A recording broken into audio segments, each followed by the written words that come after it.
back at it again, another video, the heavy hitters. You know how we do, man. Big H's, 2 H's, heavy hitters. We got our Forbidden Door, so WWE versus AEW type pay-per-view. Now, an invasion type pay-per-view or something like that. Yeah, not necessarily like a Survivor Series, more of, like I said, just kind of, it is one side versus the other. This idea basically came about for those who were there, or those who watched it. I personally was at the event. New Japan and AEW did their own Forbidden Door, where they had, New Japan stars versus AEW stars. And I thought to myself, I was like, you know what? Why not do it for WWE? Why not?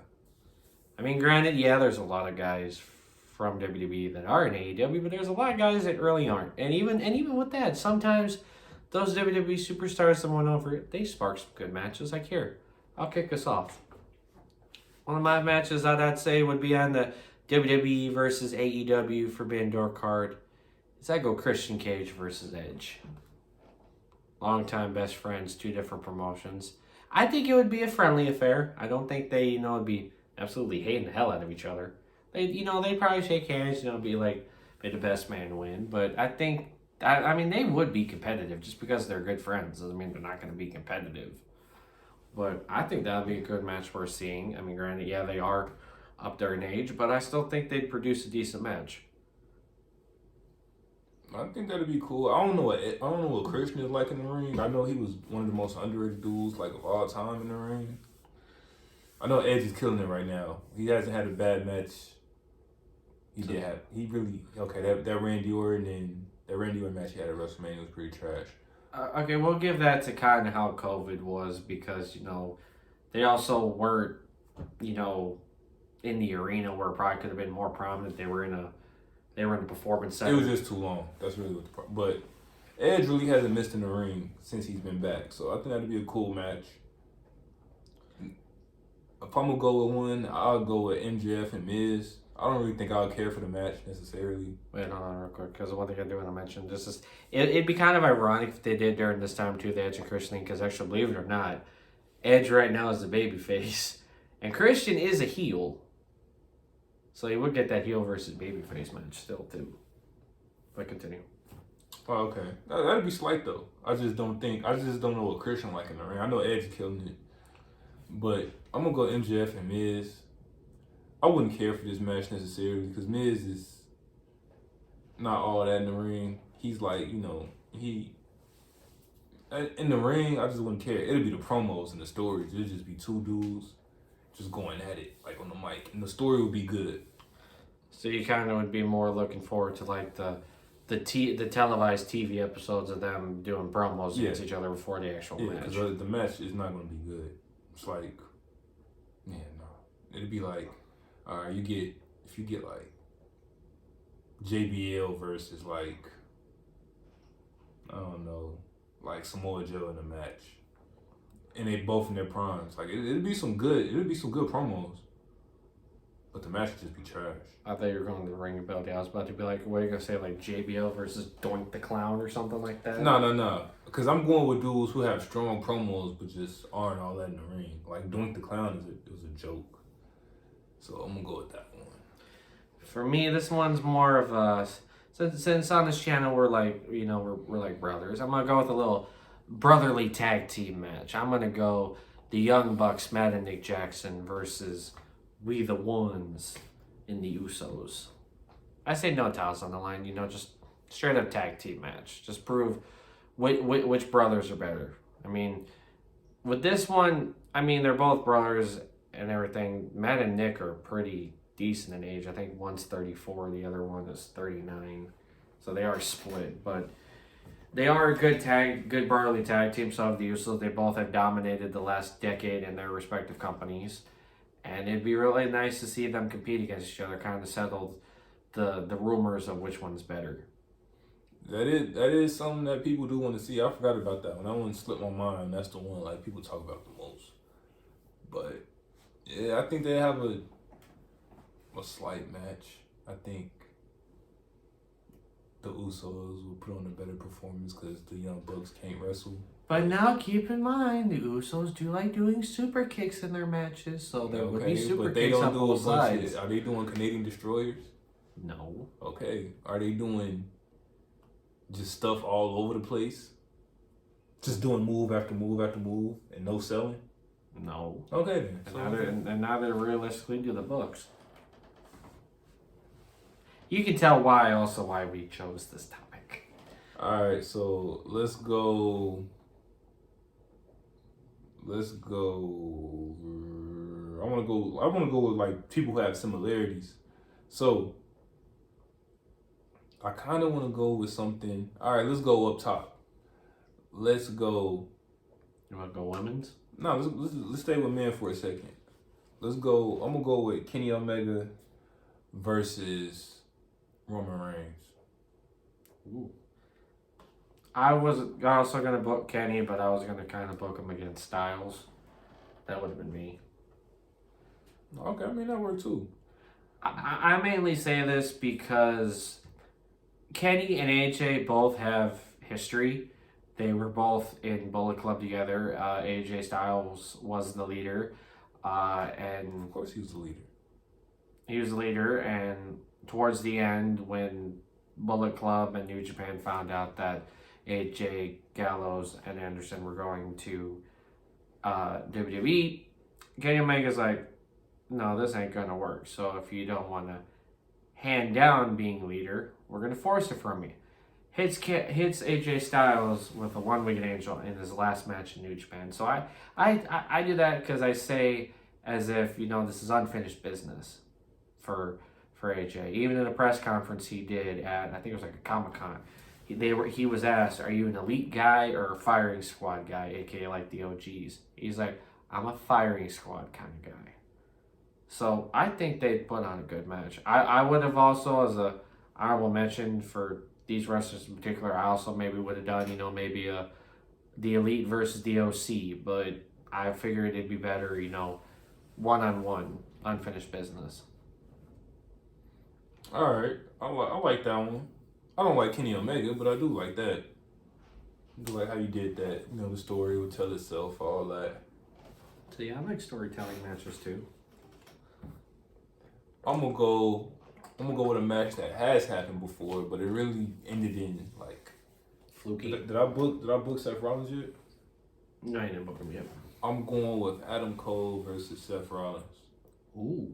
Oh yeah, that match did happen for the NXT title during Survivor Series. Yeah, but it or leading up to Survivor Series. Yeah, but it wasn't a finish and all that type of stuff, which is crazy because he beat Daniel Bryan clean but whatever.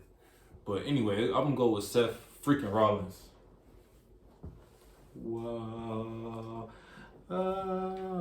Because Seth Rollins is just that man though. Now Adam Cole, he's cool. I used to be a big Adam Cole fan, and then I realized he wasn't all that good anymore. But And that was an understatement because before I even got on the channel, and when I would be working with him, he told me how much he rocked with them. So to hear him kind of be like, yeah, I don't mess with him no more, I'm like, wait, huh? Like that really got me. So I'm kind of shocked. Yeah, so Seth Rollins is my guy though. That dude is a genius. He can get over. He can stay over. His wrestling makes sense. There's psychology in his matches. He's just a really good wrestler. And I believe that when you do stuff like that, like when everything makes sense and all that, like I feel like he could carry, anybody to a good match. There's people out here pretending to be wrestler. He is a wrestler. He's a good wrestler, a great wrestler. He's not just doing stuff in the ring just to do it. Like, yeah, you really targeting some specific wrestlers. I'm chilling. I just told you I rock with Seth Rollins. Hey, bro, do me a favor. When you watch this video, comment down below or even say to bro, is he targeting who I think he's targeting? Because I think he I'm is. chilling, though. I just like Seth. I can't be a big Seth Rollins fan. Like, I can't appreciate his work. I'm not saying you can't be a Seth fan, but I know how you're targeting a wrestler, talking about he has more psychology and in-ring awareness than some people. I know exactly what you're talking about. He go crazy. A lot of people, a lot of people don't have the talent that Seth Rollins does. He's just that man. Everything he does makes sense. And I feel like, he knows how to wrestle as a heel. He knows how to wrestle as a babyface. Some people don't know how to switch their styles up when they turn heel and babyface. That's okay though. You're not Seth freaking Rollins. You're who you are. That's cool. And I'll go with another men's match, and this one just came to me. You know what? I'd say why not with this one? I mean, granted, okay, like with a match that he just said, this match has technically happened, but both of these men were also in the same promotion. But I'd say just to run it back, Cody Rhodes versus Sammy Guevara, why not? Now, like I said, this has happened in AEW. They feuded for the TNT title, but I view it as a little different this time around because not only do I feel like Guevara and Cody Rhodes have unfinished business, but this is also kind of for their brands. Like, hey, who's gonna show which brand's better? Is Guevara gonna come in and win and say, hey, AEW's better? Is Cody gonna be like, see, this is why I left. This is why I went to WWE. Cody graduated to the big leagues, so. But I think it'd be a good match. They had jaw-dropping matches before Cody left, some of which he wasn't even in contract for, from what he said. Cody, not Guevara. Right. But I think that overall would be a good match. Run it back, see what happens. All right, I'll book Roman Reigns, You were going to book him against Kenny, but then we changed it to Styles. So unless you want to rebook him. I'm going to book it like this. It happened before. Roman Reigns is a completely different man. He's a superstar now. He was a rookie. He was a baby back then. I'm going with Roman Reigns, I was about to say the big dog. That's not what he is no more. The tribal chief. The head of the table. Going up against CM Sucks. Now, CM Sucks, he still cries and complains and all this type of stuff. Always on his myriad. I nicknamed him the problem child, which I have said in several videos now already. He's always on his myriad. Roman Reigns is just like, I'm that dude. And, he'd be like, well, you couldn't main event one WrestleMania while you were WWE champion. I've main evented 4, 5 of them. How many? I was in track at this point. 5, main evented 31, 32, 33, 34. 37, 38, 6. Yeah. So I've already main evented 6 of them. You haven't main evented 1 while you were the champion. I don't even remember who main evented 35. Becky, Ronda, and Charlotte. Right. So, and if Roman was healthy, like if he didn't catch leukemia, or you don't catch leukemia, if he wouldn't been diagnosed, if he wasn't diagnosed with leukemia at that, he would have main evented WrestleMania again. Yeah. So I think, yeah, because I'm thinking maybe that's why they pulled the trigger. But then again, WWE recently wanted especially during that time period, like bringing it up, they really wanted to highlight, their women's division. I think main eventing them had them in the right direction. No, it was because Becky Lynch was red hot. She deserved it. But back to what I was saying though about Roman and CM Punk, Roman could be like, dude, I already beat you. When nobody else in the Shield could, when Seth Rollins couldn't beat you, and Dean couldn't beat you, I beat you. So yeah, because did he win or lose his handicap match? Because I know no, he won the handicap match. Okay. Oh yeah, because I know one had a handicap match. And I think Brian had a handicap match against the Wyatt family. That pay-per-view was very weird because it was a handicap for Punk against the Shield, but then a handicap against Brian and the Wyatt family. I can't remember how the thing went with Dan Bryan, but I do know CM Punk. Lost. I do know CM Punk beat the 3 members of the Shield, which made no sense to me. Yeah, and the way he left is kind of how he left AEW. He's like, Vince, I'm hurt. I'm wrestling children.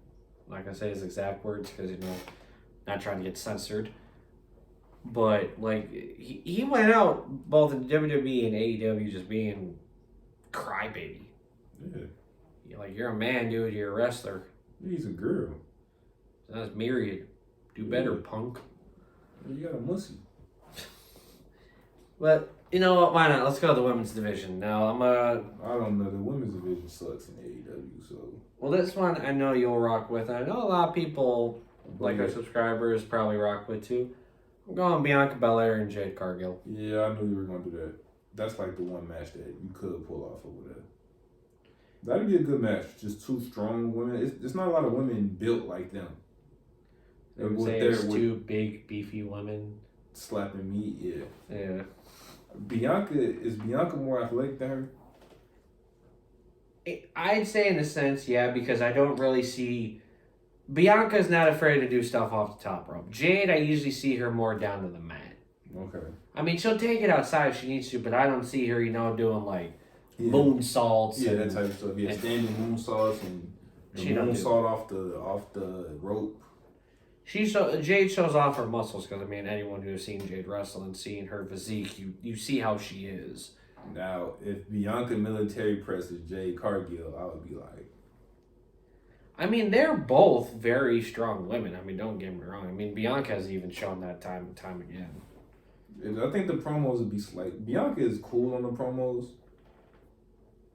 No, I don't know. What is Jade like on the promos? I mean, she's good, but she's also kind of repetitive. She'd be like, I'm that bitch, and this is that bitch show. Like, just calling herself like a bitch. Like, that's basically how she just puts it, literally. Yeah. I always laugh at how when she's talking to Tony. They were doing this before AEW started wanting to censor their stuff. He'd come in and talk to Tony and be like, Tony, cut the shit. Like, just off the riff, just like automatic. But like we said, it would be two big beefy women just slapping meat. It would be a good match, and I would look forward to it. I'd love to see that match happen. Yeah, Bianca versus Jade would be something that'd be interesting, for sure. You got any other dream matches you want to see? I think I'm tapped. Would you want to run it back and do Bryan Danielson and Randy Orton? That's cool. If Randy Orton is healthy, yeah, Randy Orton first. That you can't miss with that. Or even one match. I know I technically booked him, but I wouldn't be 100% against this match either. How about Sammy Guevara versus Matt Riddle? I was literally just thinking about how I was gonna book Matt Riddle against somebody. Or you could do Matt Riddle versus the dude Hook. They both got that. And wasn't Hook a boxer, or does he just have a boxer gimmick? He has a boxing background, but it's more of he's trained with boxers, so he does have a boxing background. So we could do that because two legit dudes from each company do Matt Riddle versus Hook. I don't know too much about Hook. I'm just going off his background. How about Lesnar? You got anyone for Lesnar? Because there's a lot of big main event WWE guys that we haven't named yet. I mean, we could do, here's another one, Malachi Black and Bray Wyatt. That could be something. I feel like they should have did that in WWE, but I feel like they wanted to keep them separated because they kind of wanted to do something with both of them. You can't, somebody has to lose that feud, so. I mean, one other match I would love to see, it kind of pertains to them, but obviously this match could definitely not happen. And it's due to one big reason, and I'll state why. Rest in peace, Brody Lee. But I feel like the House of Black versus the Wyatt family would have been a cool thing to do. Have Malachi Black, Buddy Matthews, and Brody King versus Bray Wyatt, Luke Harper, and Eric Rowan. Yeah, that'd be interesting. Oh yeah, Eric Rowan is over there. Yeah, but sadly, like I said, rest in peace, Brody Lee. Sir. But that would be a good match to see. All right. You got any other matches before we end it? I think that's all I got for now. But like I said in the previous video, this one I feel like would definitely be a part 2 because like I said, there's a lot more wrestlers both in AEW and WWE that we could combine against each other. Obviously, if we had a third person, our boy Morrow with us, he probably would have already... He wouldn't even be letting me say the outro right now. He'd be literally probably naming off matches as I'm talking. So, like I said, we're going to be happy to get our boy Morrow back, and our next video is coming up. And I know you guys are looking forward to it too. Like I said, we wish he was here with us today, but due to travel restrictions, as I'm going to put it, it made it kind of difficult. But he'll be back. But like I said, comment down below one for if you want like part 2, even though it's probably something we're gonna do. And comment down below like what Forbidden Door matches you would love to see. Yes, sir. Like I said, I'm your boy Jay, I'm your boy Amity. and we out.